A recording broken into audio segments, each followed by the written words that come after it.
where the mind is without fear and the head is held high, where knowledge is free.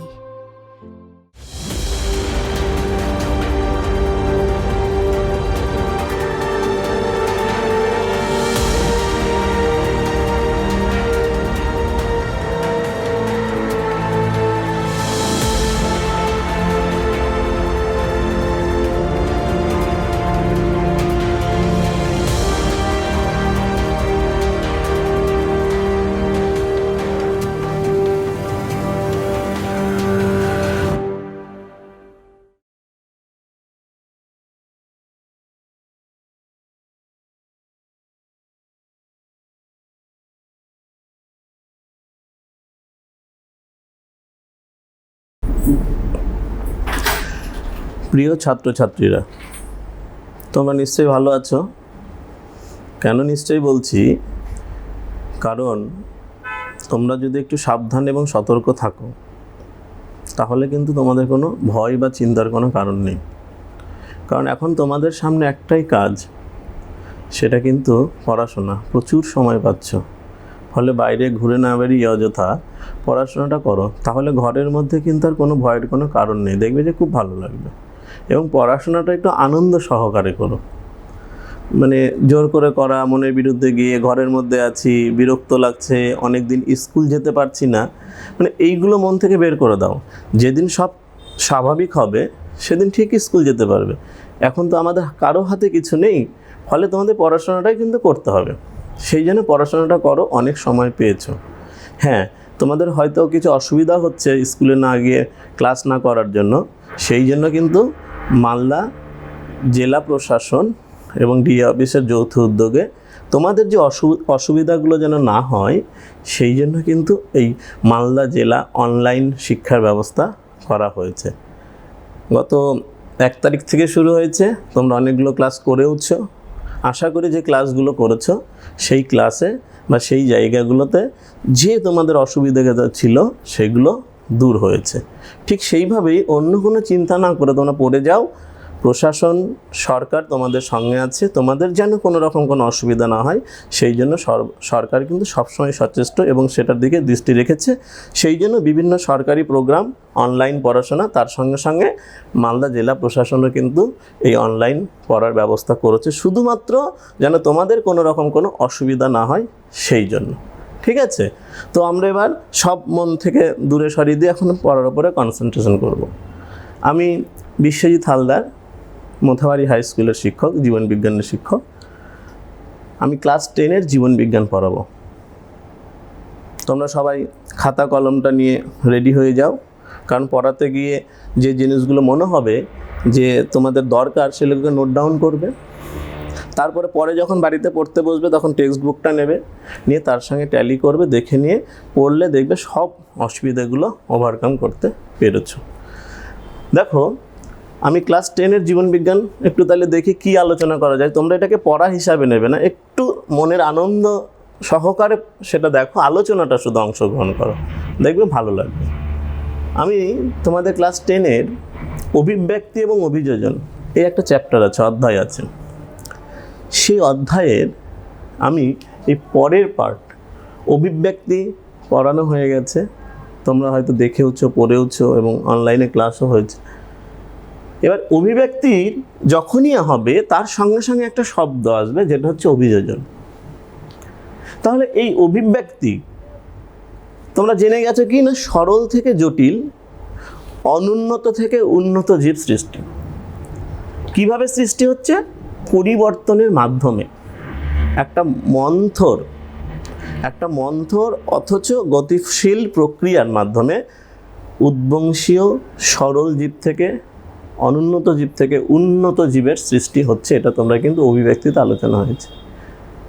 এবং সেটা কিভাবে হলো না, এটা এই নতুন নতুন জীবের সৃষ্টি হলো, নতুন প্রজাতির জীবের সৃষ্টি হলো, সেটার কিন্তু কারণ কিন্তু এই অভিযোজনটা।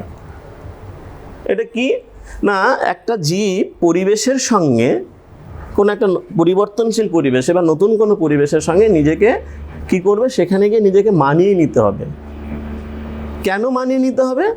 মানিয়ে নিতে হবে। এই জন্যই তোমরা অভিব্যক্তিতে পড়েছো যে চার্লস ডারউইন সাহেবের কথা, অস্তিত্বের জন্য সংগ্রাম। মানে তাকে যদি পৃথিবীতে তার অস্তিত্বকে টিকিয়ে রাখতে হয়, পৃথিবীতে যদি তাকে বেঁচে থাকতে হয়, পরিবর্তনশীল পরিবেশে যদি তাকে বেঁচে থাকতে হয় বা টিকে থাকতে হয়, তাহলে কিন্তু তাকে সেই পরিবেশের সঙ্গে কী করতে হবে, তাকে অ্যাডজাস্ট করতে হবে, তাকে অভিযোজিত করতে হবে, তাকে মানিয়ে নিতে হবে, তাকে খাপ খাইয়ে নিতে হবে। যদি নেয় তাহলে কীভাবে নেবে? এমনি এমনি তো হবে না, তার কিছু পরিবর্তন আসবে। এবার পরিবর্তন আসলো মানে নতুন কিছু বৈশিষ্ট্যের সৃষ্টি হলো। আর এই যখনই নতুন কিছু বৈশিষ্ট্যের সৃষ্টি হলো, তার মানে কি তার দেহের মধ্যে, তার শরীরে কী হলো, নতুন নতুন বৈশিষ্ট্যের আবির্ভাব হতে লাগলো। ফলে একটা জীব যেমন ছিল, তাহলে নতুন একটা পরিবর্তনশীল পরিবেশে সেখানে নিজেকে মানিয়ে নেওয়ার জন্য বা খাপ খাইয়ে নেওয়ার জন্য বা নিজের অস্তিত্বকে টিকিয়ে রাখার জন্য তাহলে তার কিছু পরিবর্তন আসলো, এবং এই পরিবর্তনটা কিন্তু স্থায়ী পরিবর্তন।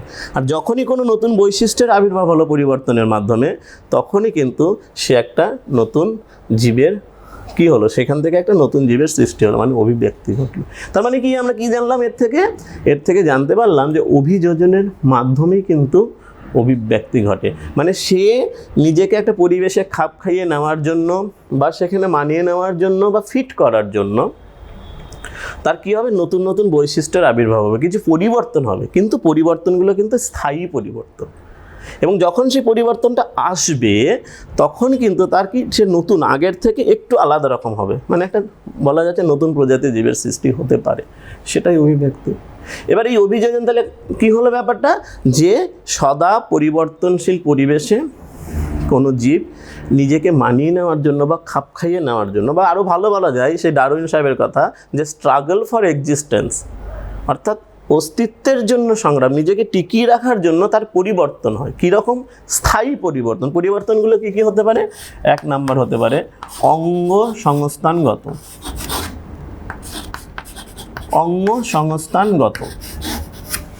2 নাম্বার কী হতে পারে? শারীরবৃত্তীয়গতভাবে।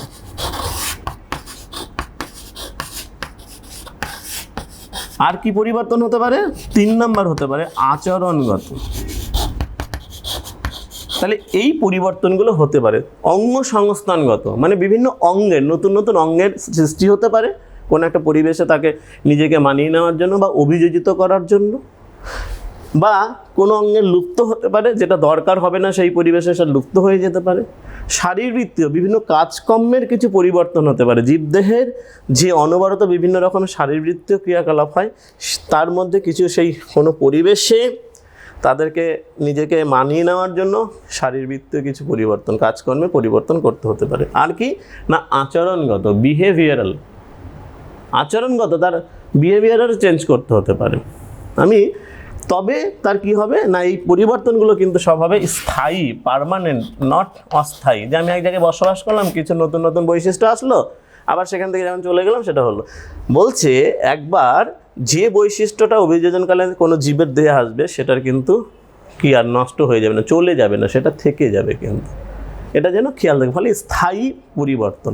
তোমাদের একটা ছোট্ট উদাহরণ দিলে তোমরা বুঝতে পারবে। ধরো কোনো একটা গ্রামের ছেলে গ্রামের স্কুলে পড়াশোনা করে, খুব ভালো রেজাল্ট করেছে, সেখানে মাস্টারমশাই, দিদিমণি যারা আছেন, ছাত্রী সবাই খুব ভালোবাসে এবং সেই স্কুলে যেতেও ভালোবাসে, পড়াশোনাটাও করে। সে মাধ্যমিকে ভালো রেজাল্ট করলো। এবার কি করবে? সে চাইবেই যে শহরের কোনো একটা ভালো স্কুলে এসে ভর্তি হতে, এবং তাই হয়, আসলো শহরের স্কুলে। এবার শহরের স্কুলে কোনো একটা ভালো স্কুলে ভর্তি হলো, তাহলে এই শহরের স্কুলের এই পরিবেশ এবং তার গ্রামের নিজের স্কুলের পরিবেশের মধ্যে কিন্তু পার্থক্য আছে বিভিন্ন রকম। যদি সেই ছেলেটা এই শহরের স্কুলের পরিবেশের সঙ্গে নিজেকে অভিযোজিত না করতে পারে, মানে যদি অভিযোজন না ঘটে তার, মানে এখানকার মতো তাকে হতে হবে, তবে সে এই পরিবেশে পড়াশোনাটা করতে পারবে। যদি না চেঞ্জ করতে পারে নিজেকে, তাহলে কিন্তু তার এখানে পড়াশোনা হবে না। দেখা যায় অনেক ছেলে মেয়ে গ্রাম থেকে শহরে আসে, ভালো স্কুলে ভর্তি হয়, কিন্তু কিছুদিন পর এখানে থাকতে না পেরে, মানে অভিযোজিত না করতে পারলে সে আবার চলে যায় ফিরে। ঠিক তেমন ধরো মালদা শহরের কোনো একটা ভালো স্কুলের কোনো ছেলে বা মেয়ে, ছাত্রছাত্রীরা, তারা এখানে ভালো রেজাল্ট করলে এবং উচ্চ মাধ্যমিকের পরে তারা কলেজ বা বাইরে কোথাও পড়াশোনা করতে যেতে চাইবেই, ভালো জায়গায় সবাই চায় যেতে। ফলে এবার যখন মালদা থেকে কলকাতা বা আরও কোনো ভালো অন্য শহরে গেল, তখন কিন্তু সে আবার যদি মালদায় যেরকমও করতো, তার বিহেভিয়ার, অ্যাটিটিউড, পোশাক পরিচ্ছদ, কথাবার্তা, চালচলন, এইগুলো যদি মালদাতে যেমন করতো সেরকম যদি সে অন্য জায়গায় গিয়ে করে, তাহলে কিন্তু সেখানেও নিজেকে অভিযোজিত করতে পারবে না, মানে টিকিয়ে থাকতে পারবে না। তার মানে তাকে ফিরে আসতে হবে। ফলে দেখা যাচ্ছে যে কোনো একটা জীবকে, এটা আমি তোমাদের একটা সাধারণ কথা বললাম, তোমাদেরকে দিয়ে এবার ভেবে দেখো, ঠিক এইরকমই জীবেরাও কিন্তু কখন কোনো পরিবেশে, যখন পরিবর্তনশীল পরিবেশে যায়, নতুন পরিবেশে, তখন কিন্তু তাদের নিজেদেরকে চেঞ্জ করতে হয়। কী চেঞ্জগুলো হতে পারে? অঙ্গ সংস্থান, অঙ্গের পরিবর্তন হতে পারে, নতুন অঙ্গ আসতে পারে, বা কোনো অঙ্গের মডারেশন হতে পারে, বা কোনো অঙ্গ যেটা দরকার নেই সেটা লুপ্ত হয়ে যেতে পারে। শারীরবৃত্তীয় বিভিন্ন কাজকর্মের পরিবর্তন হতে পারে, আচরণগত তাদের ব্যবহারেরও কিন্তু পরিবর্তন হবে, স্থায়ী পরিবর্তন যদি করতে পারে, তাহলে তার কী হবে? সেই পরিবেশে সে নিজেকে, তার অস্তিত্ব টিকে থাকবে, সে নিজেকে মানিয়ে নিতে পারে। মানে পৃথিবীতে ওই যে ডারউইন সাহেবের, তার কী হবে? সার্ভাইভাল ফর দ্য ফিটেস্ট, সে তার কী হবে? সেখানে থাকার সে উপযুক্ত হয়ে যাবে, ফলে সে টিকে থাকতে পারবে। এটাই হচ্ছে অভিযোজন। বোঝা গেল যে অভিযোজনটা কি? অভিযোজন হচ্ছে যে প্রক্রিয়ায় জীব পরিবর্তনশীল পরিবেশে নিজেকে মানিয়ে নেওয়ার জন্য বা খাপ খাইয়ে নেওয়ার জন্য তার অঙ্গসংস্থানগত, শারীরবৃত্তিগতভাবে এবং আচরণগতভাবে যে স্থায়ী পরিবর্তনগুলো হয়, সেটাই হচ্ছে অভিযোজন। এবং অভিযোজনের ফলে যখন তার নতুন নতুন বৈশিষ্ট্যের আবির্ভাব হবে, ফলে অভিব্যক্তিটা ঘটে। এটা কিন্তু অভিব্যক্তি এবং অভিযোজনের মধ্যে কিন্তু সম্পর্ক আসে। কিন্তু প্রশ্ন আসতে পারে যে অভিব্যক্তি এবং অভিযোজনের মধ্যে সম্পর্ক কী? তাহলে তোমরা বলবে যে অভিযোজনের মাধ্যমেই কিন্তু অভিব্যক্তি ঘটে। ক্লিয়ার হলো? তাহলে অভিযোজন কাকে বলে? অভিযোজন অভিব্যক্তির মধ্যে পার্থক্য কী? এবার বলছে অভিযোজন না বিভিন্ন রকমের হতে পারে। যেমন কি বলা হচ্ছে অভিযোজনটা? যদি বলি যে দ্বি অভিযোজন। দ্বি অভিযোজন মানে দু রকমের অভিযোজন দেখা যাবে, অর্থাৎ কোনো একটা জীবের দুটো ভিন্ন পরিবেশে নিজেকে টিকিয়ে রাখার জন্য দু রকমের তার দেহে অভিযোজন দেখা যাবে। দেখবে যে পানি ফল, তিরকুট ফল, এইগুলো গাছগুলোর জলের নিচে কিছু পাতা থাকে, জলে নিমজ্জিত পাতা, আবার জলের ওপরে বায়বীয় পাতা থাকে। তাহলে বায়বীয় ওখান থেকে টিকে থাকার জন্য তার বায়বীয় পাতার সৃষ্টি হয়ে যাবে, জলের মধ্যে তার কাজকর্ম করার জন্য তার জলজ কিছু পাতার সৃষ্টি। তাহলে দু রকমের, একটা হচ্ছে বায়বীয়, একটা জলজ অভিযোজন হচ্ছে। ঠিক আছে?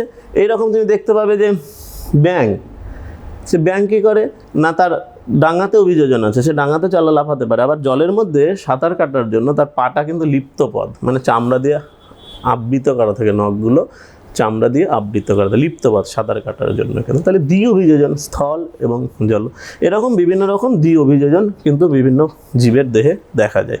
আর কি বলবো না, অপসারী এবং অভিসারী অভিযোজন। অপসারী এবং অভিসারী, তোমরা জানো যে ভৌতবিজ্ঞানে পড়েছো, অপসারী আলোক রশ্মি গুচ্ছ কি, অভিসারী আলোক রশ্মি গুচ্ছ কি? জানো যে যে আলোক রশ্মি তার গতিপথের দিকে ক্রমশ পরস্পর থেকে দূরে সরে যায়, সেটা অপসারী। আর অভিসারী কি? তার বিভিন্ন দিক থেকে এসে যখন একটা বিন্দুতে মনে হচ্ছে মিলছে, সেটা হচ্ছে কি না অভিসারী। অভিসারী, আর এটা হচ্ছে অপসারী। তাহলে এইটা ছবিটার মাধ্যমে বুঝতে পারছো যে অভিযোজনে অপসারী অভিযোজন এবং অভিসারী অভিযোজনটা কি। অর্থাৎ অপসারী মানে একটা জায়গায় আগের তারা একটা পরিবেশেই থাকতো, একটা নির্দিষ্ট পরিবেশে, কিন্তু ক্রমে ক্রমে ভিন্ন পরিবেশে তারা থাকতে হচ্ছে, বা তারা নিজেদেরকে সেই পরিবেশে, ভিন্ন পরিবেশে মানিয়ে নিয়েছে, তার জন্য যে অভিযোজন হচ্ছে সেটা হচ্ছে অপসারী অভিযোজন। আর অভিসারীটা কি? যে ভিন্ন পরিবেশের জীবগুলো কোনো কারণের জন্য যখন একটা নির্দিষ্ট পরিবেশে এসে বসবাস করছে, তখন সেটা হচ্ছে অভিসারী অভিযোজন। এগুলো ছোট প্রশ্ন হিসেবে আসতে পারে যে অপসারী অভিযোজন কাকে বলে, অভিসারী অভিযোজন কাকে বলে, দ্বি অভিযোজন কাকে বলে। এইগুলো ছোট ছোট জিনিসগুলো তোমাদের কিন্তু বললাম। এইবার আমি যাব যে অভিযোজন, যে বিভিন্ন উদ্ভিদ এবং প্রাণীর অভিযোজন। তাহলে প্রথমে তাহলে আমরা দেখি যে উদ্ভিদের অভিযোজন দেখি, অর্থাৎ বিভিন্ন পরিবেশে যে বিভিন্ন উদ্ভিদগুলো থাকে, তারা সেই পরিবেশে থাকার জন্য তাদের কি কি বৈশিষ্ট্যের সৃষ্টি হয়েছে বা বৈশিষ্ট্য দেখা যায়, সেটা উদ্ভিদের ক্ষেত্রে দেখব। তাহলে উদ্ভিদের ক্ষেত্রে, তাহলে আবারও বলছি, তোমাদের বইয়ে কিন্তু দেওয়া আছে এইভাবে উদ্ভিদ প্রাণীর অঙ্গ সংস্থানগতভাবে, তারপরে শারীরবৃত্তীয়গতভাবে অভিযোজন দেওয়া আছে, আচরণগতভাবে দেওয়া আছে। আমি সেটাকে কি করছি না, পরিবেশ অনুসারে যে বিভিন্ন পরিবেশে থাকার জন্য সেই পরিবেশের উদ্ভিদের কী কী অভিযোজনগত বৈশিষ্ট্য আসছে, প্রাণীর কী কী বৈশিষ্ট্য আসছে, এবং সেই বৈশিষ্ট্যগুলো অবশ্যই কিন্তু অঙ্গ সংস্থানগত, শারীরবৃত্তীয়গতভাবে এবং আচরণগতভাবে। দেখো তোমরা আগে এই পড়াটা শোনো, আলোচনাটা শোনো, দেখতে পাবে তোমাদের বইয়ের সঙ্গে এটার কোনো পার্থক্য নেই। ওখানে আলাদা আলাদা করে দেওয়া আছে, এখানে আমি একসঙ্গে সেই বৈশিষ্ট্যগুলো আলোচনা করব। প্রথমে উদ্ভিদের অভিযোজন যদি বলে, তাহলে উদ্ভিদ বিভিন্ন পরিবেশে উদ্ভিদ থাকে, বিভিন্ন পরিবেশের উদ্ভিদ। তার মধ্যে আমরা জানি যে জঙ্গল উদ্ভিদ, জেরোফাইটিক প্ল্যান্ট, কোথায় থাকে? জঙ্গল, ঝোপঝাড় সৃষ্টি করে। কোথায় থাকে এটা? এটা বলে মরুভূমি অভিযোজন বা মরু উদ্ভিদের অভিযোজন। মরুভূমিতে যে উদ্ভিদগুলো জন্মায় তারা কিন্তু বেশি বড় হয় না, তারা ঝোপঝাড় সৃষ্টি করে, বেশি বড় হবে না, তারা ঝোপঝাড় সৃষ্টি করবে তাই মরুভূমিতে যে অভিযোজন উদ্ভিদগুলো থাকে সেই মরুভূমির পরিবেশে তাদের টিকে থাকার জন্য কী কী বৈশিষ্ট্য দেখা যায়, তাহলে মরু অভিযোজন উদ্ভিদের পড়ব। এটা কি কাদের ক্ষেত্রে দেখা যায়? সাধারণত মরুভূমিতে যে উদ্ভিদগুলো জন্মায় তাদেরকে আমরা বলি ক্যাকটাস, কাঁটা জাতীয় উদ্ভিদ। আমি পড়বো, আলোচনা করব পরে। ক্যাকটাসদের দেহে এইরকম মরু অভিযোজন দেখা যায় উদ্ভিদের ক্ষেত্রে। 2 নম্বর কার কথা বলবো? এটা হলো জঙ্গল অভিযোজন, ক্যাকটাসের জঙ্গল অভিযোজন, জেরোফাইটিক অ্যাডাপ্টেশন, জঙ্গল অভিযোজন। তারপরে দেখব কি না, লবণাম্ব অভিযোজন।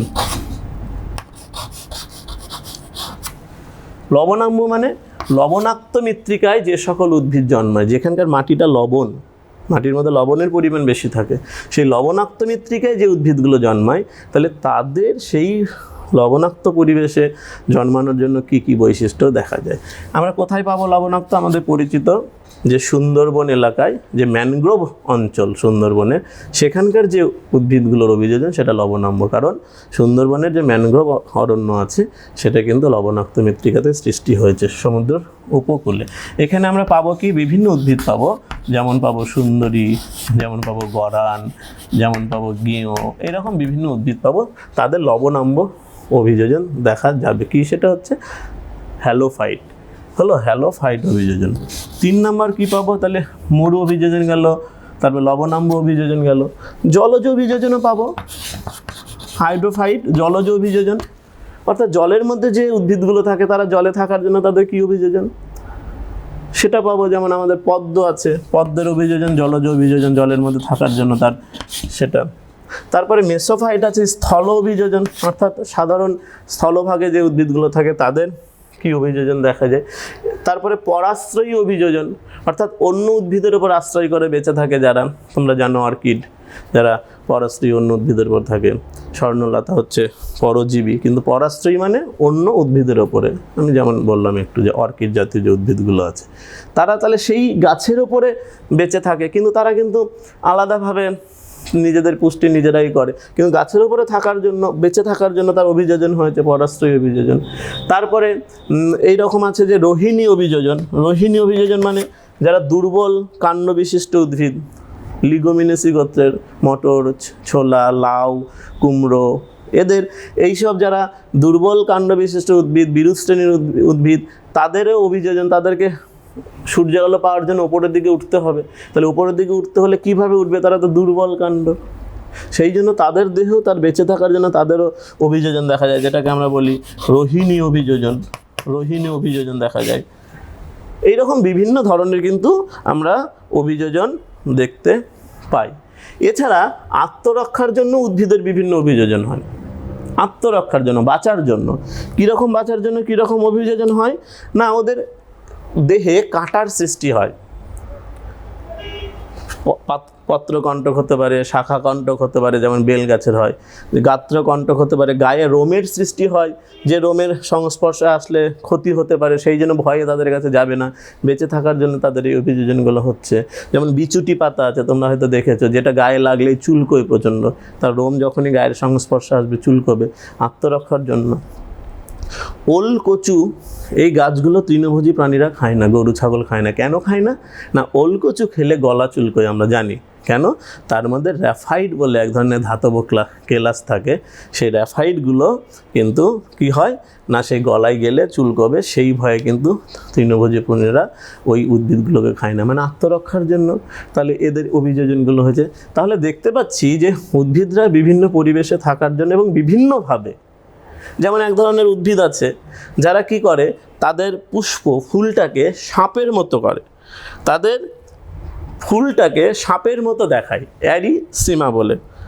অ্যারিসিমা বলে এক ধরনের উদ্ভিদ আছে যাদের পুষ্পগুলো দেখলে মনে হবে একটা সাপ, একটা অ্যারিসিমা নামক কি হয় না, কোন সাপ না, চমসা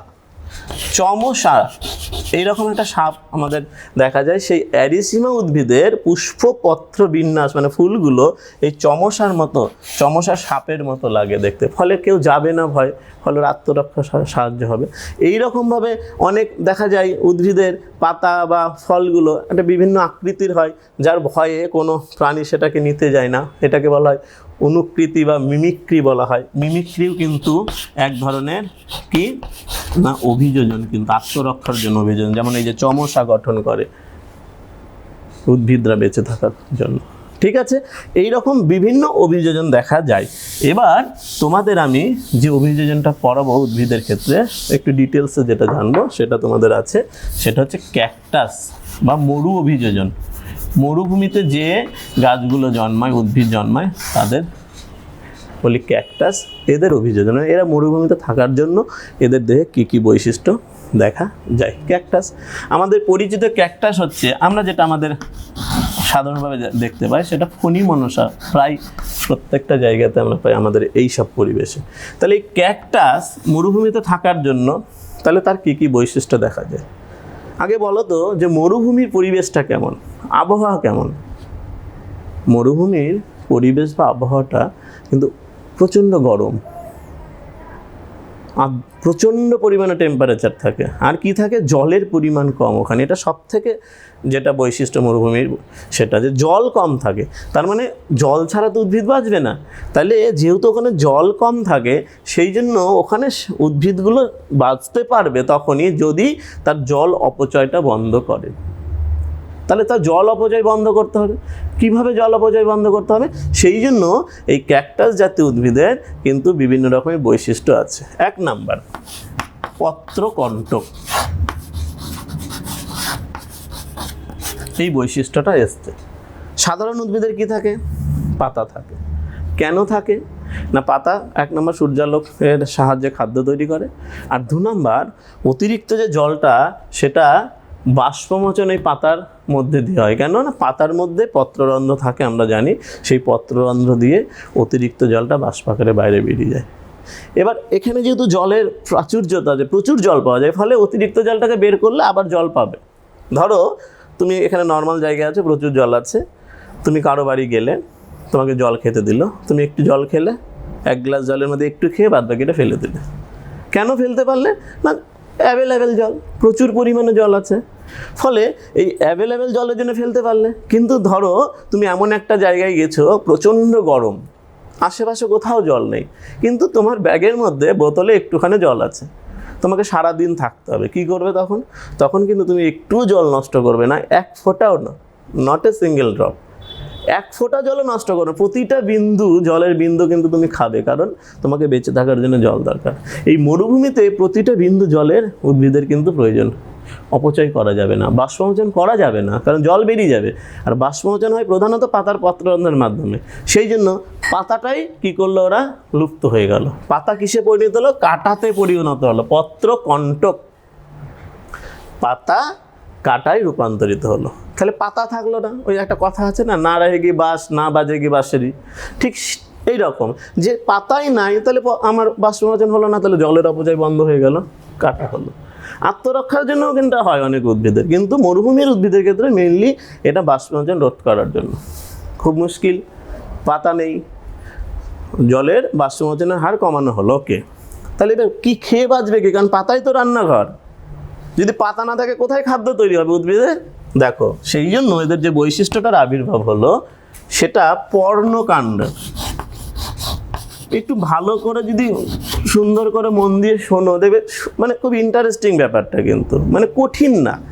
পর্ণকাণ্ড, পাতা নেই, খাবে কি?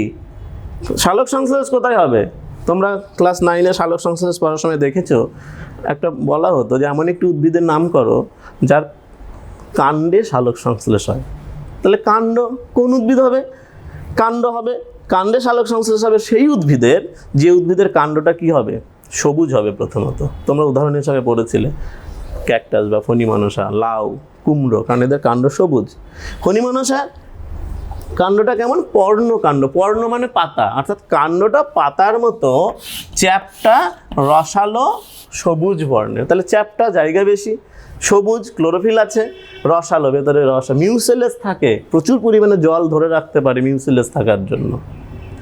তাহলে পাতা নেই, কাটা, বাষ্পমোচন রোধ হলো, এবার খাদ্য তৈরি করার জন্য কাণ্ডটা পাতায় রূপান্তরিত হলো, পর্ণকাণ্ড। তাহলে কোনো ঝামেলা থাকলো না, জলও আমার আবদ্ধ হলো, জলও নষ্ট হলো না, খাদ্যও তৈরি হলো। এবার যেহেতু মরুভূমিতে জল অনেক নিচে থাকে, তাহলে মূলগুলোকে অনেক নিচে যেতে হবে, অনেক গভীরে গিয়ে জল, সেই জন্য এদের মূলত্র বা মূলত্রাণ, মূলতন্ত্র যেটাকে বলে, সেটা কিন্তু খুব সুগঠিত। আর কি থাকে না, এর প্রচুর শাখামূল, প্রশাখামূল, যেটা ভেতরে যায় না, সেটা মাটির ওপরের দিকে, লেয়ারের দিকে থাকে। কেন থাকে? যে বৃষ্টিতে যদি জল হয় তাহলে জলটা বেশি যাবে না, অল্প বৃষ্টি হবে, তো সেই ওপরের জলটা যেন এই শাখা প্রশাখা মূল দিয়ে তারা গ্রহণ করতে পারে। বুঝতে পেরেছো? তাহলে এটা কিন্তু কি না, এই ক্যাকটাস অর্থাৎ মরুভূমি যে উদ্ভিদ থাকে তাদের কিন্তু এই দুটো বৈশিষ্ট্য খুব ইম্পর্টেন্ট। আর কি থাকে? এদের গোটা শরীরে কিউটিকেল আবরণ থাকে। কেন থাকে? শুধু পাতা দিয়েই, পত্ররন্ধ্র দিয়েই কিন্তু বাষ্পমোচন হয় না, গা দিয়ে হয়, কাণ্ড দিয়ে হয়, লেন্টিসেল দিয়ে হয়, কিউটিকেল দিয়ে হয়। সেই জন্য এদের কি হয় না, কিউটিকেলের একটা আবরণ থাকে, তার উপর মোমের আবরণ থাকে। কেন না, কোনো কারণেই যেন এক ফোঁটা জলও যেন বাষ্পীভূত হয়ে বাইরে বেরোতে না পারে। এই ছিল আমাদের ক্যাকটাস বা ফণিমনসার কি অভিযোজনগত বৈশিষ্ট্য, খুব ভালো করে পড়বে। নেক্সট, তাহলে এটা মরুভূমি উদ্ভিদের হলো অভিযোজনগত বৈশিষ্ট্য। এবার আমরা কি পড়ব না, লবণাম্ব উদ্ভিদ, অর্থাৎ লবণাক্ত মৃত্তিকায় যে উদ্ভিদরা জন্মায়, সেই লবণাম্ব উদ্ভিদের ওরা ওই লবণাক্ত মৃত্তিকায় কী করে বেঁচে থাকতে পারে, কী করে অভিযোজিত হয়েছে। কারণ সাধারণ উদ্ভিদ কিন্তু লবণাক্ত মৃত্তিকায় বেঁচে থাকতে পারবে না, মরে যাবে। তো এরা কি করে হলো? তাহলে আমাদের লবণাম্ব উদ্ভিদ আমরা দেখেছি সুন্দরবন, ম্যানগ্রোভ অঞ্চলে থাকে, সুন্দরী, গরান, গেও, কেওড়া, সেরিওপস, রাইজোফোরা, এই বিভিন্ন উদ্ভিদগুলো ওখানে থাকে। তারা কি করে দেখো, প্রথমত লবণাম্ব উদ্ভিদে কি সমস্যাটা কি না, লবণাম্ব উদ্ভিদের মাটিতে প্রচুর পরিমাণে লবণ থাকে, জলও থাকে, কারণ ওটা সমুদ্র উপকূলবর্তী অঞ্চলে কর্দমাক্ত। কিন্তু যেহেতু টাইট কর্দমাক্ত, ফলে অক্সিজেনের পরিমাণটা কম থাকে ওখানে। তাহলে কি হয়, মাটিতে অক্সিজেনের পরিমাণ কম থাকলে গাছের বৃদ্ধি হবে না, গাছ বাঁচবে না। সেই জন্য ওখানে যে লবণাম্ব উদ্ভিদগুলো জন্মায়, বিশেষ করে সুন্দরী গাছ, তার কি হয়, মূলগুলো, কিছু মূল অভিকর্ষর বিপরীতে এইরকম ওপরে, মাটির ওপরে উঠে আসে, এবং এদের গায়ে অসংখ্য ছিদ্র থাকে। এই মূলগুলোকে বলে শ্বাসমূল, শ্বাসমূল বা বলা হয় নাসিকা মূল বলা হয়। নাসিকা, নাক, আমাদের নাকের সাহায্যে যেমন অক্সিজেন কার্বন ডাইঅক্সাইড গ্রহণ বর্জন করি, এদেরও প্রয়োজনীয় অক্সিজেন কার্বন ডাইঅক্সাইডটা মাটি থেকে নিতে পারে না, কারণ কর্দমাক্ত থাকে, ফলে ওর আন্তঃআণবিক ফাঁক কম থাকে, দ্রবীভূত কম থাকে অক্সিজেন কার্বন ডাইঅক্সাইড। সেই জন্য এরা এই মূলগুলো ওপরের দিকে ওঠে, যেটাকে শ্বাসমূল বা নাসিকা মূল বলে। এই শ্বাসমূলে অসংখ্য ছিদ্র থাকে, তার মাধ্যমেই অক্সিজেন আর কার্বন ডাইঅক্সাইড গ্রহণ করে তারা শ্বসন কার্য, সালোক সংশ্লেষ প্রভৃতি করতে পারে। এবার সুন্দরবনের ওখানে মাটিগুলো লবণাক্ত মাটি কি না, ওই মাটিটা থেকে জল নিতে পারে না, নোনা মাটি বা লোনা মাটি। নোনা মাটি যেহেতু ওখানে লবণাক্ত, তাই নোনা মাটি বলা হচ্ছে। একে বলা হয় শারীরবৃত্তীয় শুষ্ক মৃত্তিকা। দেখো, শারীরবৃত্তীয় শুষ্ক, শুষ্ক মানে শুকনো, জল থাকে না। তার মানে কি জল থাকে না? প্রচুর জল, সমুদ্র উপকূলে প্রচুর জলে ভর্তিই থাকে। কিন্তু তাহলে কেন শুষ্ক বলা হচ্ছে? দেখো, শারীরবৃত্তীয় মানে জলের যে কাজ, সেই কাজটা উদ্ভিদ করতে পারে না। কি না, আমরা জানি উদ্ভিদ কি করে মাটি থেকে জল নেয়। মাটিতে জল থাকে, কৈশিক জল, সেই জলটা কি হয় না, জলের ঘনত্ব কম, ভেতরে কি আছে, কোষের সাইটোপ্লাজম আছে, তার বেশি ঘনত্ব। তখন কি হয় না, এই কম ঘনত্ব থেকে বেশি ঘনত্বের দিকে জলটা কিন্তু যেতে পারে। তোমরা জানো ব্যাপন অভিস্রবণ প্রক্রিয়া যায় এই জন্য। কিন্তু যদি উল্টো হয় যে বাইরে যে জলটা আছে তার ঘনত্ব বেশি, কেন, লবণ আছে, বিভিন্ন রকমের লবণ মিশ্রিত আছে, তাহলে ফলের ঘনত্ব বেড়ে গেল, তাহলে বাইরে ঘনত্ব বেশি আর এখানে সাইটোপ্লাজমের ঘনত্ব কম হয়ে গেল, তাহলে যাবে না, জলটা ঢুকবে না। তাই উদ্ভিদ এই জলটাকে গ্রহণ করে কাজ করতে পারবে না। সেই জন্য বলা হয় শারীরবৃত্তীয় শুষ্ক মৃত্তিকা। খুব ইম্পর্টেন্ট প্রশ্ন, নোনা মাটিকে বা লবণাক্ত মৃত্তিকাকে শারীরবৃত্তীয়গতভাবে শুষ্ক মৃত্তিকা বলা হয় কেন, খুব ইম্পর্টেন্ট, এটা কিন্তু পড়তে হবে। বোঝা গেল, কারণ এই মাটিতে, নোনা মাটিতে প্রচুর পরিমাণে লবণ থাকে, তার ঘনত্ব বেশি, ফলে কি উদ্ভিদ এই জলটাকে শোষণ করতে পারে না, জন্য একে বলা হয়। এবার কি মাটিটা কি নরম মাটি, কাদা মাটি, তাহলে গাছগুলো যখন এখানে থাকতে পারবে, পড়ে যাবে। সেই জন্য বিভিন্ন রকমের এখানে কি হয়, অধিমূলের সৃষ্টি হয়, চারিদিক থেকে ঠেস, অধিমূল মানে এক্সট্রা করে মূল বেরোয় চারিদিক দিয়ে, যেন গাছটা পড়ে না যায়। আর কি থাকে, তাহলে অধিমূলের সৃষ্টি হয়, না হলে এটা মাটিতে জলের মধ্যে লুটিয়ে পড়বে, মরে যাবে। তারপরে কি ঠেস মূলের সৃষ্টি হয়, ঠেস মূল, কেয়া গাছের ঠেস মূল, মানে কেয়া গাছটা যদি ধরো এইরকম আছে, একটু বাঁকা, এইরকম বাঁকা হয়ে থাকো, তাহলে পড়ে যাবে। এখান থেকে ঠেস দেওয়া বলে কোনো কিছু, যে আমি দেখো দেওয়ালে ঠেস দিয়ে আছে যেন পেছনে পড়ে না যেতে পারি, এটাও এরকম ঠেসমূল বেরোয় যেন গাছটা নিচে না পড়তে পারে। এইরকম বিভিন্ন রকমভাবে যান্ত্রিক মূলের সৃষ্টি হয়, অধিমূল, ঠেসমূল, এরকমভাবে সৃষ্টি কিন্তু হচ্ছে। ক্লিয়ার হলো?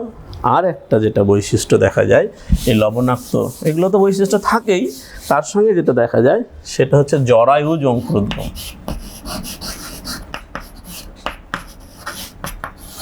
কি এটা জরায়ুজ অঙ্কুরোদ্গমটা? কি না, জরায়ুজ অঙ্কুরোদ্গমটা হচ্ছে এমনি কি হয়, কোনো গাছের নর্মাল অবস্থাতে ফল মাটিতে পড়ে, পচলো, ভেতরে বীজটা বাইরে বেরোলো, সেই বীজটা আলো, বাতাস এবং উষ্ণতার সাহায্য নিয়ে অঙ্কুরিত হয়, এটা স্বাভাবিক। কিন্তু যদি লবণাক্ত মৃত্তিকায় যে গাছগুলো জন্মায় তাদের যদি এইভাবে যদি অঙ্কুরোদ্গম হতো, তাহলে কি হতো? হবে না, কারণ যখনই গাছ থেকে মাটিতে পড়বে ফলটা, তখন লবণাক্ত মৃত্তিকায় পড়বে। এবার লবণ থাকার জন্য কী হবে, ভ্রূণটা পচে যাবে, অঙ্কুরোদ্গম ঘটবে না, তাহলে ওর বংশ বিস্তার হবে না। সেই জন্য দেখো অভিযোজিত হলো লবণাক্ত মৃত্তিকায় আমাকে বেঁচে থাকতে হবে, আমার বংশ বিস্তার করতে হবে, সেই জন্য জরায়ুজ অঙ্কুরোদ্গম করলো। যেমন মায়ের পেটের মধ্যে বাচ্চা থাকে, ঠিক তেমনই একটা এই লবণাক্ত মৃত্তিকায় যে গাছ জন্মায় সেই গাছের ফল, যেমন বললাম সেরিওপস, রাইজোপাস, এই যে গাছগুলো, এদের কি হয় না, গাছে যখন ফল ঝুলে আছে, লেগে আছে, তখনই ফলের মধ্যে বীজের অঙ্কুরোদ্গমটা হবে, মানে ফলের মধ্যে বীজ আছে, এর অঙ্কুরোদ্গম হয়ে যাবে। তাহলে অঙ্কুরোদ্গম হয়ে গেল। এবার যখন ওটা মাটিতে পড়লো, গাছ তো আগেই অঙ্কুরিত হয়ে গেছে, ফলে উপযুক্ত পরিবেশে ও বড় হয়ে যাবে। তাহলে এই যে গাছে ফল ঝুলে থাকা অবস্থায় ফলের মধ্যে যে বীজের অঙ্কুরোদ্গম হয়, এটাকে বলা হয় জরায়ুজ অঙ্কুরোদ্গম। সুন্দরী গাছে এটা দেখা যায় না, কিন্তু সেরিওপস, রাইজোপাস এইরকম লবণাক্ত উদ্ভিদের কিন্তু এই অঙ্কুরোদ্গমটা দেখা যায়। তাহলে দেখো বেঁচে থাকার জন্য অভিযোজিত হতে হবে, সেই অভিযোজিত বিভিন্ন বৈশিষ্ট্যের মাধ্যমে কিন্তু করছে বিভিন্ন পরিবেশের বিভিন্ন উদ্ভিদরা। তাহলে আমি মরু পড়লাম, লবণাম্ব পড়লাম, এবার কি পড়ব? এবার যেটা বলবো সেটা হচ্ছে কিছু আছে রোহিণী অভিযোজন। একটু দেখে নাও রোহিণী অভিযোজন। আগেও বললাম, এখনও বলছি যে রোহিণী অভিযোজনটা কি, যে দুর্বল কাণ্ড বিশিষ্ট যে উদ্ভিদ, সেই দুর্বল কাণ্ড বিশিষ্ট উদ্ভিদরা আলো বাতাস পাওয়ার জন্য তার উপর দিকে উঠতে চায়, কিন্তু কাণ্ড দুর্বল ওপর উঠতে পারে না, তাই জন্য কোনো কিছুকে কি করে, আকর্ষণ করে ওপরের দিকে ওঠে। সেই ওপরের দিকে যখন ওঠে সেটাই হচ্ছে রোহিণী অভিযোজন। মটর, সিম, লাউ, কুমড়ো, এটা রোহিণী অভিযোজন দেখা যায়।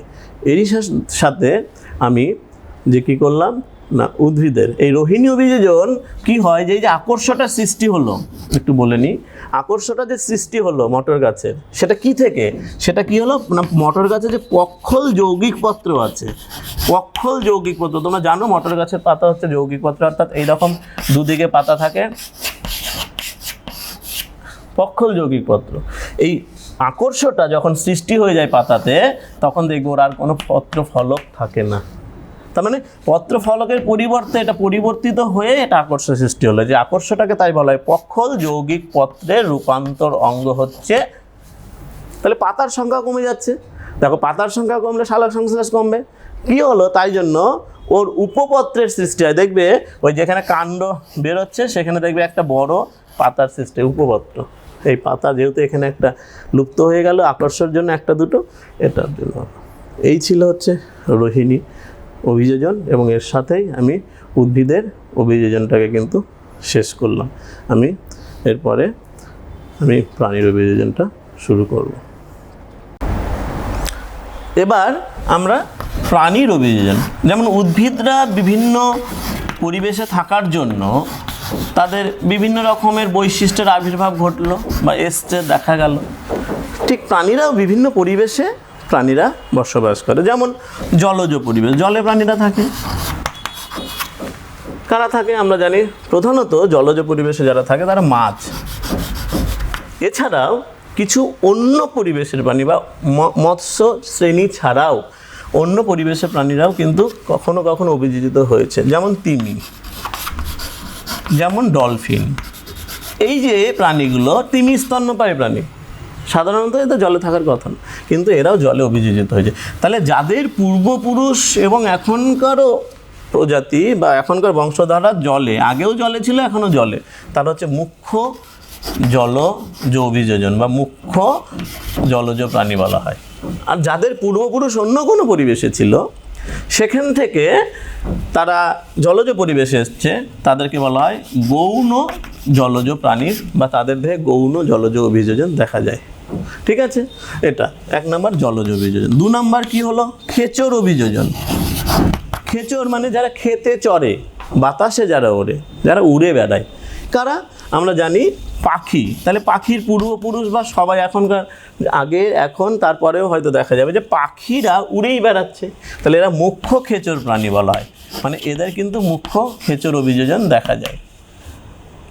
কিছু কিছু প্রাণী যারা অন্য পরিবেশে ছিল, পরিবেশে পরিবর্তনের জন্য বা কালক্রমে বা কোনো কিছুর জন্য তারা ঘটনা প্রবাহে, তারা কি হয়েছে না ঘটনাচক্রে তারা এই উঠছে বা কিছুটা উঠতে পারে। তাহলে তারা হচ্ছে কি না গৌণ খেচর প্রাণী। কারা হতে পারে, উড়ুক্কু মাছ। ওরা উড়ছে মানে পাখির মতো উঠতে পারবে না, কিছুটা উড়ে যেতে পারবে।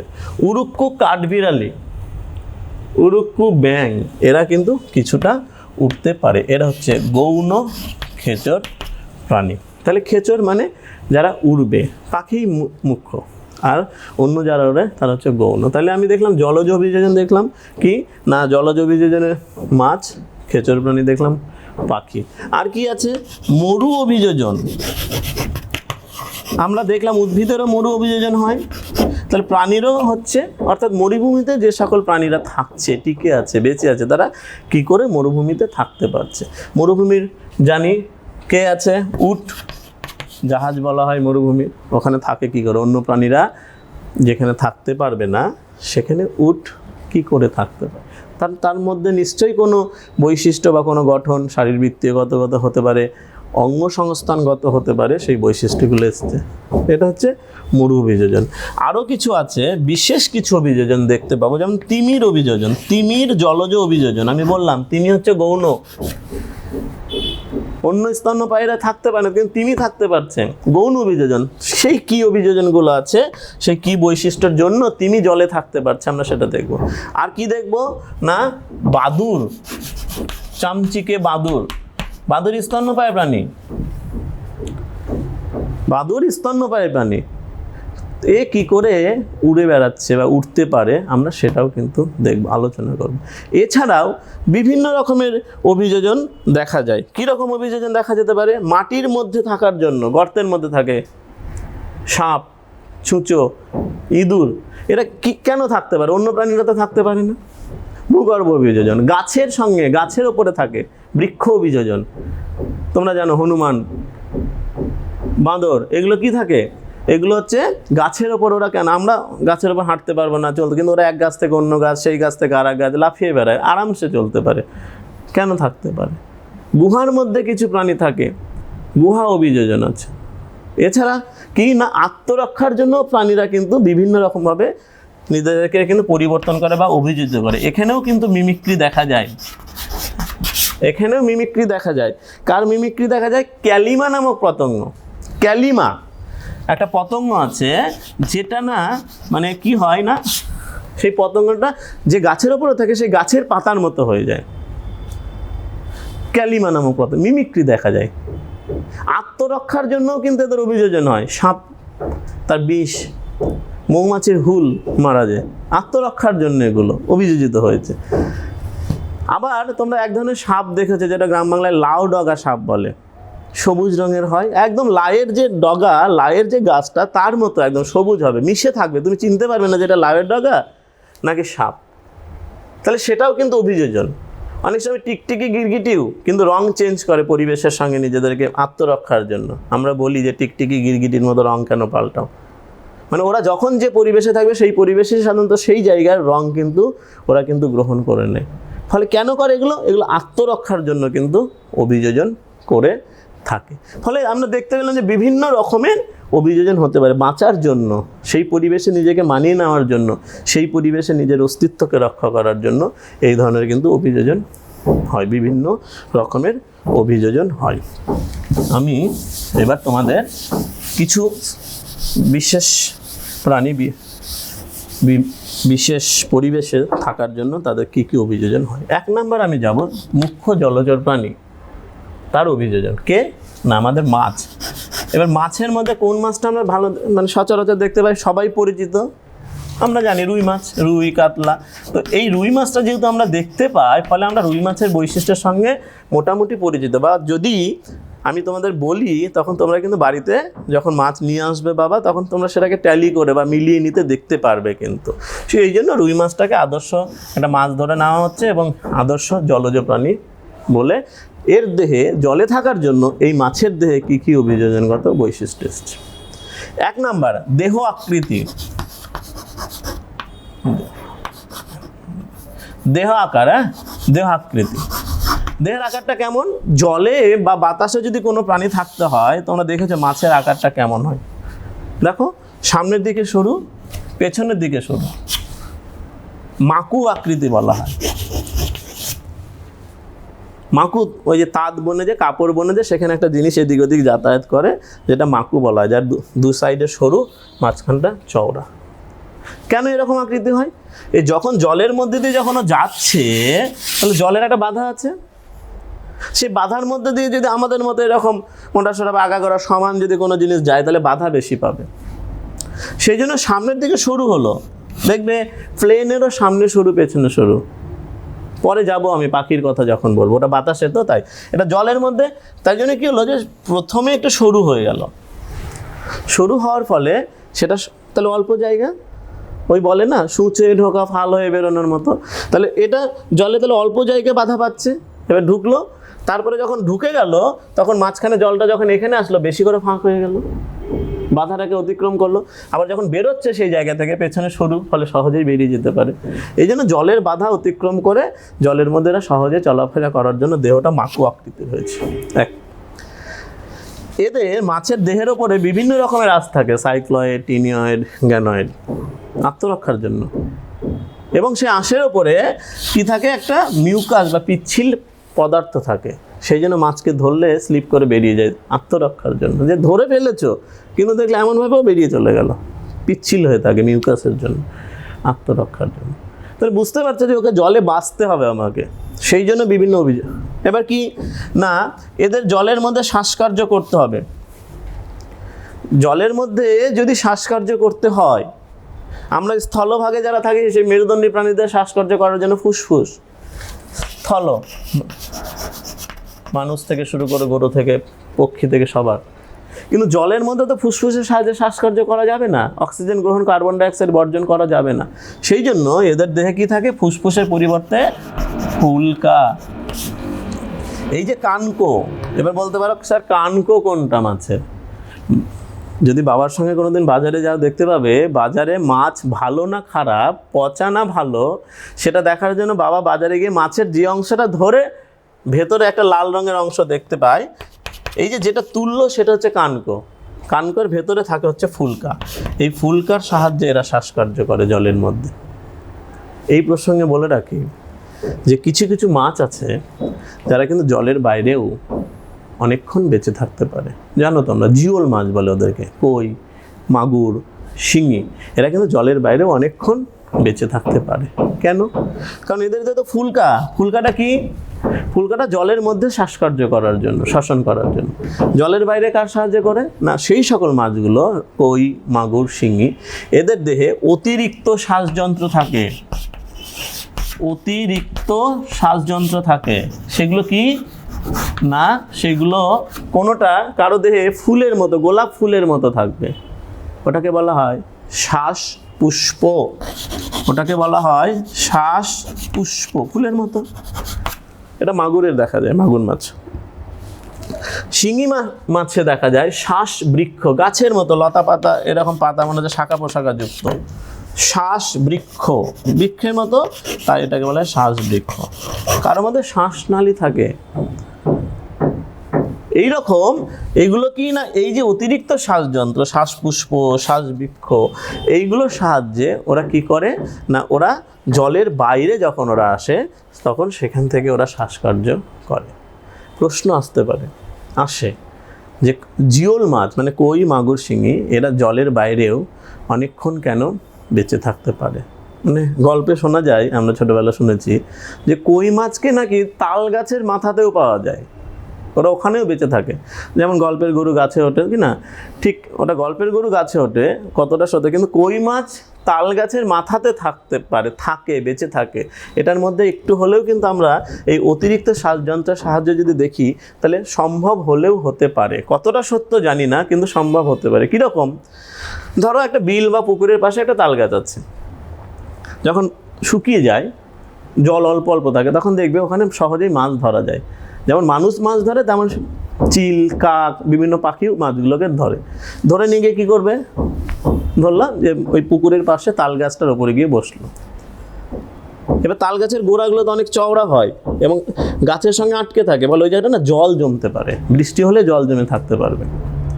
এবার ওই মাছটা, পাখিটা ওখানে নিয়ে গিয়ে বসলো, রেখে খাবে।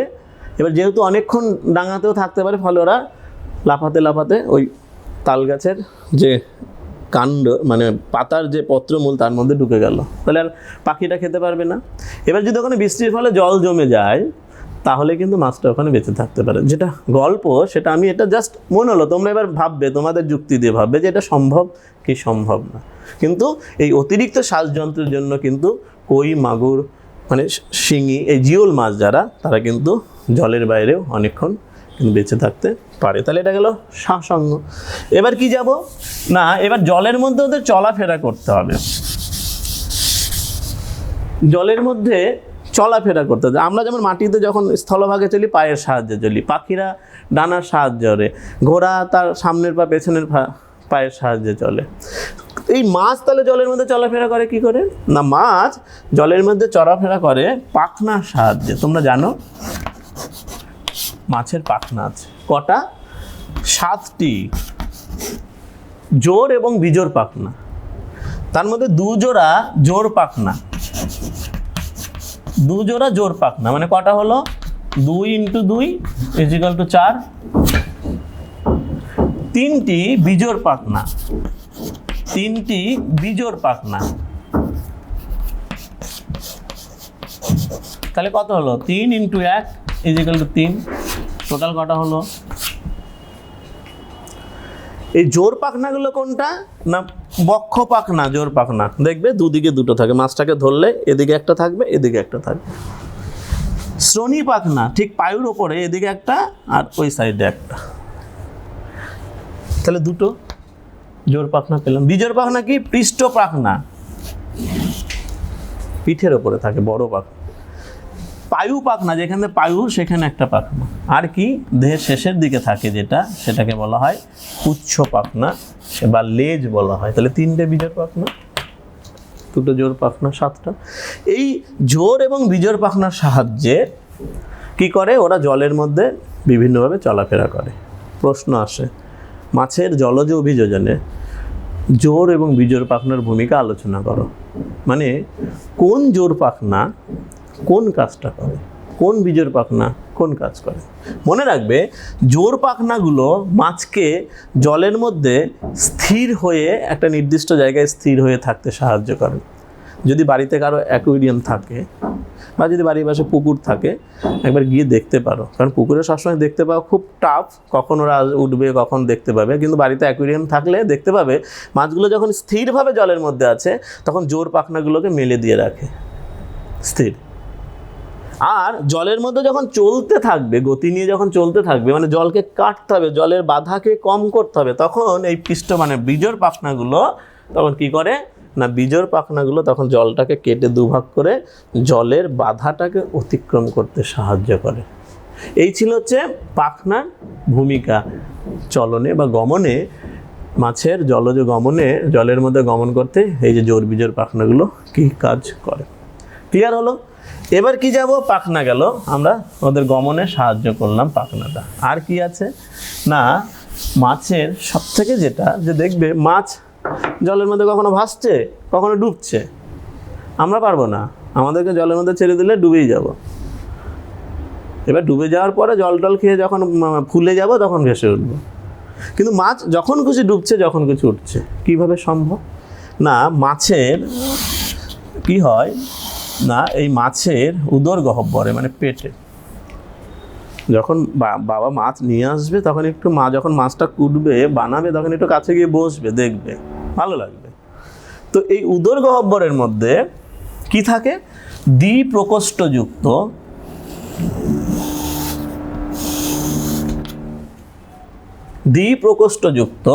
কি থাকে, যেটাকে বলা হয় বায়ুথলি বা পটকা বলে মাছে। পটকা,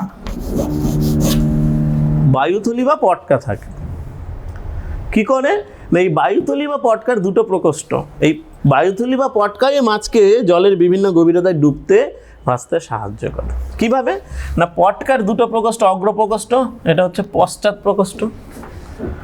অগ্রপ্রকোষ্ঠে রেড গ্রন্থি, লাল গ্রন্থি বলতে পারে, যে লাল গ্রন্থি কোথায় দেখা যায়। এবার লাল তো শুনুনি, স্যার তো বলেছে রেড গ্রন্থি, রেড মানেই তো লাল। অনেক সময় কিন্তু চালাকি করে প্রশ্ন দিতে পারে। তাহলে রেড গ্রন্থি অগ্রপ্রকোষ্ঠে থাকে পটকার।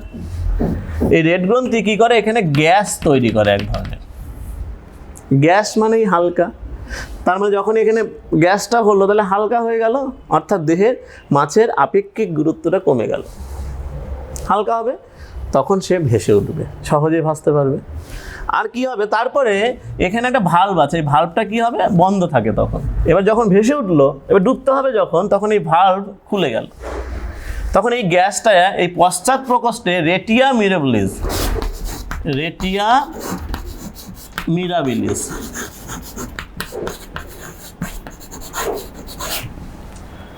এই রেটিয়া মিরাবিলিস নামক একটা রক্তজালক থাকে এখানে পূর্ণ এই পশ্চাৎ প্রকোষ্ঠে। সেই রেটিয়া মিরাবিলিস কি করে, এই যে গ্যাসটা তৈরি করেছিল রেড গ্রন্থি, সেই রেটিয়া মিরাবিলিস সেই গ্যাসগুলোকে শোষণ করে নেয়। তাহলে আর গ্যাস থাকলো না, আপেক্ষিক গুরুত্ব বেড়ে গেল, ভারী হয়ে গেল, ডুবে গেল। এইভাবে এই পটকা রেড গ্রন্থি এবং রেটিয়া মিরাবিলিসের সহায়তায় মাছের আপেক্ষিক গুরুত্ব কমিয়ে এবং বাড়িয়ে তারা জলে ভাসতে এবং ডুবতে কিন্তু সাহায্য করে। খুব দরকার, নাহলে মাছ সবাই মেরে নেবে, মাছকে সহজেই কিন্তু মেরে ফেলতে পারবে। এই জন্য এরা কিন্তু বিভিন্ন গভীরতায় যেতে পারে এবং ভাসতে পারে। ক্লিয়ার হলো? তাহলে এই ছিল জলজ অভিযোজনে মাছের বিভিন্ন যে বৈশিষ্ট্যগুলো সেগুলো কিন্তু বলা হলো। এবার কি, এবার যাব খেচর অভিযোজন। খেচর মানে খেতে চড়ে যারা, বলেছি খে মানে বাতাস, অর্থাৎ ওড়ে, আকাশে ওড়ে যারা, বাতাসে ওড়ে। কি কিভাবে ওড়ে? তাহলে বাতাসে ওড়ার জন্য তাহলে পাখি, আমাদের সব থেকে পরিচিত যে পাখি সেটা পায়রা, আমাদের গৃহপালিত অনেকটা, তাদেরকে আমরা দেখতে পাই, পায়রা, চিল, বাজ। তাহলে এই পাখি আকাশে উঠছে, তাহলে আকাশে ওড়ার জন্য প্রথম যে কন্ডিশন হবে মনে রাখবে, সেটা হালকা হতে হবে দেহ। তাহলে প্রথম যে অভিযোজনটা এতে দেখা যাবে দেহটা কি করে হালকা করা যায়। আর বাতাসের মধ্যে দিয়ে চলতে হবে। আমি আগেও মাছের যখন পড়ালাম জলজ অভিযোজন, তখন এখানে বললাম যে যখন মাছের জলজ অভিযোজন তখন জলের মধ্যেও চলতে হবে, সেই জন্য এদেরও বাতাসের মধ্যে চলার জন্য দেহ কিন্তু মাকু আকৃতির হয়। তোমরা জানো যে পাখি কিন্তু কি হয়, মাকু আকৃতি, সামনের দিকে ছুটলো, পেছন দিকে লেজ, মাঝখানে একটু বাতাসের বাধাটা সহজেই কি অতিক্রম করার জন্য মাকুর মতো হয় দেহ আকৃতি। আর কি হয়, এই যে বললাম যে হালকা হতে হবে। এদের গমন অঙ্গ ওড়ে যার সাহায্যে, সেটা কি ডানা। ডানাটা অন্যান্য প্রাণীর অগ্রপদ, যেমন আমার হাত, হাতের যা আছে হিউমেরাস, রেডিয়া জানলা, কার্পেল, মেটাকার্পেল, ফ্যালাঞ্জেস থাকে। এই যে ডানা, তাহলে এইরকম তাহলে আমরা হাত দিয়ে কি তাহলে উঠতে পারবো? কারণ ওদের ডানার যা অস্থি থাকে, ওই যে বললাম হিউমেরাস, রেডিয়া জানলা, কার্পেল, মেটাকার্পেল, ফ্যালাঞ্জেস, আমাদেরও তাই আছে। এই যে দেখো হিউমেরাস, এখানে হাতটা, এখানে দুটো হাড় আছে, রেডিয়া জানলা, কার্পেল, মেটাকার্পেল, আর এখানে আঙুলগুলো আছে ফ্যালাঞ্জেস। তাহলে ওদের অগ্রপদটা আমাদের অগ্রপদ একই গঠন, তাহলে আমরা কিন্তু উঠতে পারি না। হাত মেলে কি নাড়লে কি উঠতে পারবো? উঠতে পারবো না। কিন্তু ওরা কিন্তু উঠতে পারছে। কেন না, ওদের হাড়টাই এক থাকলেও, অস্থিগুলো এক থাকলেও এর সঙ্গে পালক থাকে। পালক, ডানার সঙ্গে পালক থাকে, ফেদার থাকার ফলে কি হয় না, ডানাটা কি হলো, অনেকটা আয়তনে বেড়ে গেল। দুই ডানাতে পালক থাকে, আর লেজে পেছন দিকেও পালক থাকে। ডানার পালক থাকে হচ্ছে 23টি।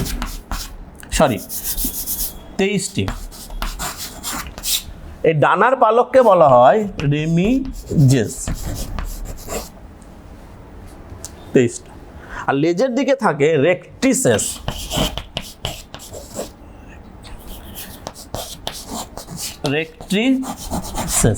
কটা থাকে?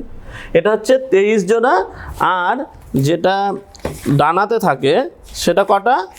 সেটা থাকে হচ্ছে 12টি।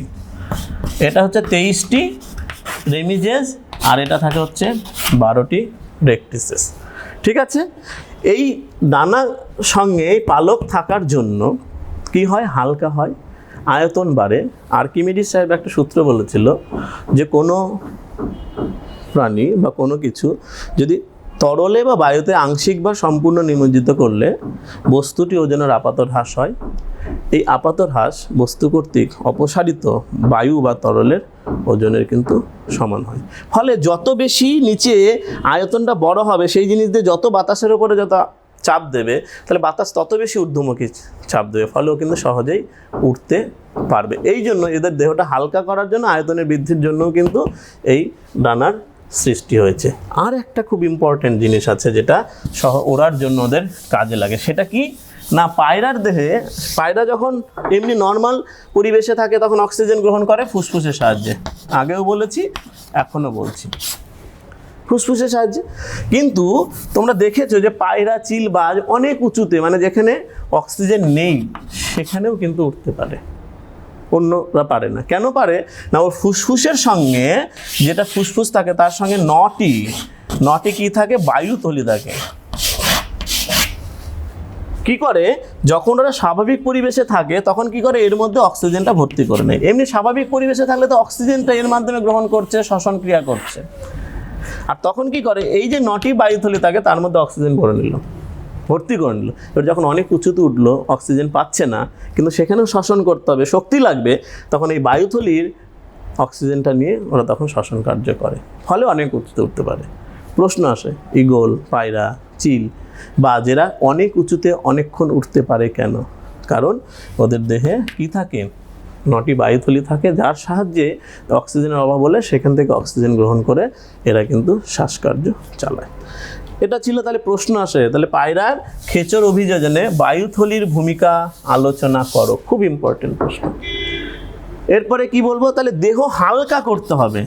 দেহ হালকা করার জন্য এদের যে অস্থি মানে হাড়গুলো ফাঁপা স্পঞ্জ সদৃশ, ভেতরে কিন্তু বায়ুপূর্ণ থাকে, ফলে হালকা হয়।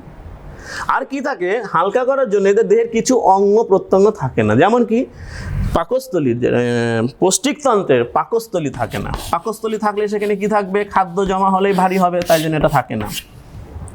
কি থাকে না, ক্রপ থাকে এর পরিবর্তে, ক্রপ, আর খাদ্যগুলোকে চূর্ণ বিচ্ছিন্ন করার জন্য গিজার্ড। তাহলে পাকস্থলী কাজটা করছে এরা, ছোট পাকস্থলী হলেই খাদ্য জমা থাকবে, ভারী হবে। আর কি থাকে, মূত্রথলি থাকে না, ডান ডিম্বাশয় থাকে না, ডান ডিম্ব নালী থাকে না। তাহলে এই যে জিনিসগুলো, দাঁত থাকে না, ফলে এই জিনিসগুলো না থাকার জন্য কি হয়, ওদের দেহটা কিন্তু হালকা হয়। ফলে হালকা হলে ওরা কিন্তু সহজেই উঠতে পারবে।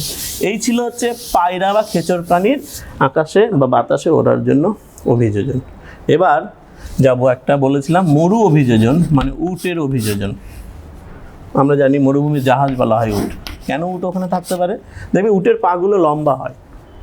লম্বা হওয়ার কারণ এই যে বালুর যে গরম, সেই গরমটা যেন শরীরে না লাগে, সেই জন্য মাটি থেকে অনেকটা উঁচুতে থাকে উটের। তাহলে মরুভূমি মানে আবার ওই একই কথা, জল অপচয় করা যাবে না, জল কম ওখানে। উটের দেখবে কুঁজ থাকে, কুঁজ খুব ইম্পর্টেন্ট। আমরা ভাবি যে এই কুঁজটা কী কাজে লাগে উটের, কিন্তু এই কুঁজ ওর সব থেকে বড় ভূমিকা পালন করে এই মরুভূমিতে বেঁচে থাকার জন্য। কি না, কুঁজের মধ্যে চর্বি থাকে। এই চর্বিটা বিপাক ক্রিয়ার ফলে কি করে, চর্বি জলে পরিণত হয়। জলে পরিণত হয়ে দেহের যে কোষের জলের চাহিদাটা পূরণ করে, কারণ জল তো কম। ঠিক আছে, আর কি, নাক দিয়ে যখন ওরা কার্বন ডাইঅক্সাইড বা নিঃশ্বাস ছাড়ে, তখন তার সঙ্গে কিছু জলীয় বাষ্প বেরোয়। সেই জলীয় বাষ্পটা যেন বাইরে না বেরোয়, তাই নাকের মধ্যে ওটাকে তরলে পরিণত করে, জলে পরিণত করে নাকের ভেতরে যে কোষ আছে তার জলের চাহিদা পূরণ করে। পাকস্থলীতে কি থাকে, ওয়াটার স্যাক থাকে। পাকস্থলীতে ওয়াটার স্যাক থাকে জলের চাহিদা পূরণ করার জন্য। এইরকম বিভিন্নভাবে। আর কি, ওদের লোহিত রক্তকণিকাটার গঠনটা একটু অন্যরকম, বড় হয়, ডিম্বাকার হয়। এরা অনেকটা বড় হতে পারে, ফলে প্রচুর পরিমাণে জল যদি ওর মধ্যে ঢোকেও ফেটে যাবে না, ফলে অনেকটা জল ধরে রাখার ক্ষমতা থাকে লোহিত রক্তকণিকার। খুব বিশেষ বৈশিষ্ট্য কিন্তু উটের এই লোহিত রক্তকণিকা, যেটা জল সংরক্ষণে প্রচণ্ড পরিমাণে সাহায্য করে। ঠিক আছে, পাকস্থলীতে ওয়াটার স্যাক, লোহিত রক্তকণিকা অনেকটা এক্সপ্যান্স করতে পারে, বড় হতে পারে, চর্বি থেকে জলের সৃষ্টি হয়। এটা ছিল মরু অভিযোজন। এবার আমরা যাব কিছু কি না, ওই যে আচরণগত, দুটো প্রাণীর আচরণগত এখানে অভিযোজন আছে। বাঁচার জন্য তাদের বিহেভিয়ারও চেঞ্জ করতে হয়, সে আচরণগত অভিযোজন। কার, শিম্পাঞ্জি। আমাদের বইয়ে আছে, দেখে নেবে। শিম্পাঞ্জির আচরণগত অভিযোজন কীরকম। 1 নাম্বার, ওরা উইপোকা খায়, তো পিঁপড়ে উইপোকা খায়। ওরা যখন উইপোকা পিঁপড়ে ঢিপি থাকে, ওর মধ্যে থেকে বের করতে পারে না, তাই জন্য ওরা কী করে, গাছের ডালকে খাদ্য খেতে হবে, সে খাদ্য খাওয়ার জন্য কী করবে, তাহলে ওই পোকাগুলোকে ঢিপির মধ্যে থেকে বাইরে বের করতে হবে। তাই গাছের ডালকে কী করে, ওরা ওই পোকার ঢিপির মধ্যে ঢুকিয়ে দেয়। তখন ওই পোকাগুলো, পিঁপড়েগুলো কী করে না, ওই ডাল বেয়ে বেয়ে উপরে আসে, তখন ওরা খায়, খেয়ে তাদের কী করে, পেট ভরায়। তাহলে যদি এটা না করতে পারতো, এই বুদ্ধিটা, এই আচরণটা যদি না করতে পারতো, তাহলে খেতে পারতো। আরও আছে কি, ওরা বাদাম খায়। কীভাবে খাবে, বাদামটাকে ভাঙতে হবে তো, তাই জন্য দুটো পাথরের টুকরো নেয়, একটা পাথরের টুকরোর উপর বাদামটাকে রাখে, আর একটা পাথরের টুকরোকে হাতুড়ির মতো ব্যবহার করে ওটাকে মেরে খোসা ছাড়িয়ে খায়। আর একটা ইন্টারেস্টিং ব্যাপার আছে, এদের তো অসুখ বিসুখ হয়, ওষুধ কে দেবে, নাই। সেই জন্য কারো অসুখ হলো ওরা নিজেরাই জঙ্গলের মধ্যে বিভিন্ন ভেষজ উদ্ভিদগুলোকে খায়, খেয়ে অসুখ নিবারণ করে। তাহলে এই আচরণগত বৈশিষ্ট্যগুলো থাকতে হবে। এই আচরণগত বৈশিষ্ট্যগুলো না থাকলে বেঁচে থাকতে পারতো না, সেই জন্য। এবার 2 নম্বর আচরণগত হচ্ছে কার না, মৌমাছি। খুব মানে ইন্টারেস্টিং জিনিস।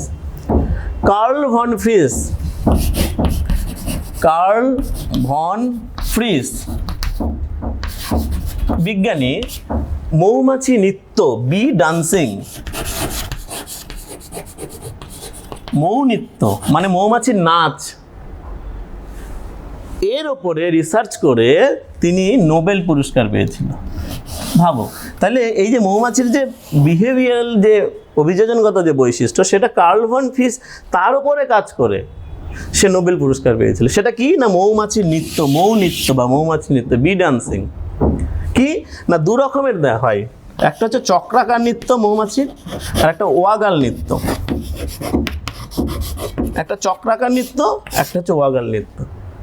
অর্থাৎ এই নাচ, মৌমাছির নাচ দেখে ওই মৌচাকের অন্য মৌমাছিরা বুঝতে পারবে যে খাবারটা বা ফুলটা কত দূরে আছে। চক্রাকার নৃত্য মানে ঘুরে ঘুরে ঘুরে ঘুরে ঘুরবে, দেখবে মৌমাছি অনেক সময় মাটিতে এইভাবে ঘুরতে থাকে, চক্রাকার নৃত্য। আর একটা ওয়াগাল নৃত্য হচ্ছে ইংরেজি আটের মতো করে ঘুরবে, একবার এইদিকে একবার এইদিকে, এইভাবে ঘুরবে। যদি খাদ্যের উৎসটা ফুল, কোন একটা মৌমাছি গেল, গিয়ে দেখতে পেলো যে খাদ্যটা ফুলটা 100 মিটারের মধ্যে আছে, তখন এসেও চক্রাকার নৃত্য করে। ওই নাচ দেখে বুঝে যায় অন্য মৌমাছিরা যে ফুলটা ওখানে আছে, খাদ্যটা ওখানে আছে, মধুটা ওখানে আছে। আর ওয়াগাল নৃত্যটা কি না ওর উদরটা নাচবে, মানে এরকম চক্রাকারে ঘুরবে না, ও যেভাবে নাচে মানে পেটটা নড়বে। সেটা দেখে অন্য মৌমাছিরা বুঝতে পারবে যে খাদ্যের প্রকৃতি, খাদ্যটা কেমন, কত দূরে আছে, কতটা পাবো। এটা সাধারণত আরও কম, আরও কাছে থাকলে তখন এই ওয়াগাল নৃত্যটা করে। এই দুটো হচ্ছে আচরণগত কিন্তু বৈশিষ্ট্য দেখা গেল প্রাণীর অভিযোজনে। তাহলে আমরা এতক্ষণ যা আলোচনা করলাম, সেই আলোচনার মাধ্যমে এটাই আমরা দেখতে পেলাম যে আচরণগত, আচরণ দিয়েও সে অভিযোজন করে, কারণ অভিযোজন না করলে সে বাঁচতে পারবে না। সেটা শিম্পাঞ্জি আর মৌমাছির উদাহরণ। তাহলে আমরা কি পড়লাম? আমরা পড়লাম অভিযোজন, উদ্ভিদ এবং প্রাণীর বিভিন্ন পরিবেশে বিভিন্ন অভিযোজন। যখন এবার আমি একটু বলি যে প্রশ্নটা কেমন আসবে, উত্তরটা কেমন লিখবে। সেটা যখন কোনো প্রশ্ন আসবে বলবে যে জলজ পরিবেশে থাকার জন্য রুই মাছের 2টি জলজ অভিযোজন লিখো, বা রুই মাছের পটকার ভূমিকা লিখো, এভাবে আসতে পারে। যখন বলবে 2টি জলজ অভিযোজন লিখো বা খেচর প্রাণীর 2টো অভিযোজন লিখো, তখন কিন্তু প্রথমে বৈশিষ্ট্যটা লিখবে, মানে কোন বৈশিষ্ট্যটা দেখা গেছে এটা, পরে তার সঙ্গে লিখতে হবে গুরুত্ব বা তাৎপর্য, মানে এই যে বৈশিষ্ট্যটা এসছে সেই বৈশিষ্ট্যটা কেন। এইভাবে কিন্তু সুন্দর করে লিখলে নাম্বারটা বেশি ভালো। যে এই বৈশিষ্ট্যটা দেখা যাচ্ছে জলে থাকার জন্য রুই মাছের দেহে, এই বৈশিষ্ট্যটা কেন, মানে গুরুত্ব, সেটা লিখতে হবে। যে বা তুমি এইভাবে লিখতে পারো যে এই কাজের জন্য রুই মাছের দেহে বা পায়রার দেহে বা ক্যাকটাসের দেহে এই বৈশিষ্ট্যটার সৃষ্টি হয়েছে। খেয়াল যেন থাকে, বৈশিষ্ট্যটা বলবো তারপর গুরুত্ব, বা একসঙ্গে যদি তুমি লিখতে চাও যে নাম্বার 1 বৈশিষ্ট্য, তখন তোমাকে ওইভাবে লিখতে হবে যে ক্যাকটাসের দেহে এই বৈশিষ্ট্যটা সৃষ্টি হয়েছে, বা পত্রকণ্টকের সৃষ্টি হয়েছে, পাতা কাঁটায় রূপান্তরিত হয়েছে। কেন না পাতা কাঁটায় রূপান্তরিত হয়েছে এই জন্য যে তার জল, তার বাষ্পমোচনের হার কমানোর জন্য। তাহলে বুঝতে পারলে যখনই বৈশিষ্ট্য লিখবো তখন আগে, যখন বলবে যে অভিযোজনগত বৈশিষ্ট্য লিখো, তখন বৈশিষ্ট্যটা লিখে গুরুত্ব লিখতে পারো তার, বা আগে গুরুত্ব, এই কাজের জন্য তার এই বৈশিষ্ট্যের সৃষ্টি হয়েছে। এটা কিন্তু খুব ভালো করে মনে রাখবে। আর যে বিভিন্ন প্রশ্নগুলো পড়াতে পড়াতে তোমাদেরকে বললাম, দেখেছো খুব ইম্পর্টেন্ট প্রশ্ন কিন্তু আছে, সেটা খেয়াল রাখবে। আবারও বলছি, পড়ো, প্রশাসন, সরকার সবসময় তোমাদের সঙ্গে আছে, কোনো রকম অসুবিধা তোমাদের হবে না, তার জন্য সরকার সব ব্যবস্থা করবে। কোনো চিন্তা না করে বাড়িতে থাকো, ঘরে থাকো, পড়াশোনা করো এবং সুস্থ থাকো, এটাই কাম্য করো।